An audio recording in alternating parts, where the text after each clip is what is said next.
कभी सोचा है नीम करौली बाबा के आश्रम का नाम कैंची धाम ही क्यों पड़ा, कुछ और क्यों नहीं? दिलचस्प है कहानी। बाबा नीम करौली बाबा का आश्रम कैंची धाम आध्यात्मिकता मान्यता का केंद्र है। बता दें, यहां विराट कोहली से लेकर फेसबुक के संस्थापक मार्क जुकरबर्ग और एप्पल के संस्थापक स्टीव जॉब्स जैसे कई दिग्गज आए थे। यही नहीं, इन बड़े बड़े संस्थापकों ने अपने जीवन बदलने की कहानियां भी सुनाई हैं। नीम करौली बाबा पहली बार 1961 में कैंची धाम आए थे।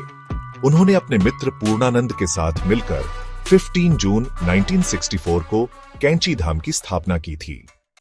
नीम करौली बाबा की आपने कई बार तस्वीरें देखी होंगी, तो उसमें आपने उन्हें कंबल ओढ़ते हुए देखा होगा, और यही वजह है कि यहाँ कैंची धाम में लोग कंबल चढ़ाते हैं। भक्त चढ़ाते हैं मालपुए का भोग।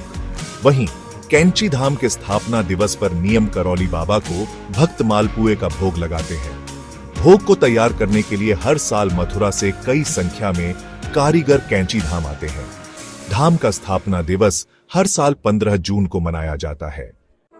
धाम में हनुमान जी से लेकर और देवी देवताओं की मूर्ति देखी जा सकती है, जिन्हें अलग अलग साल की 15 जून को स्थापित किया गया है। बाबा नीम करौली ने 15 जून को ही कैंची धाम को स्थापना दिवस के रूप में तय किया था। उन्होंने 10 सितंबर 1973 को शरीर त्याग कर महासमाधि ली थी।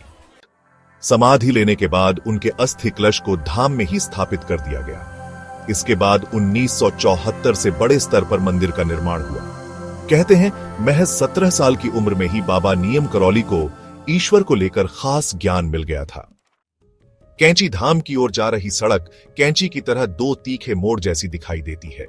इस वजह से धाम का नाम कैंची धाम रखा गया। नीम करौली बाबा हनुमान को काफी ज्यादा मानते थे। इसी वजह से उन्होंने अपने जीवन में हनुमान जी के 108 मंदिरों को बनवाया। बाबा नीम करौली के बारे में कहते हैं कि उन्होंने हनुमान जी भक्ति कर कई सिद्धियां हासिल की थी। वे किसी को भी पैर नहीं छूने देते थे।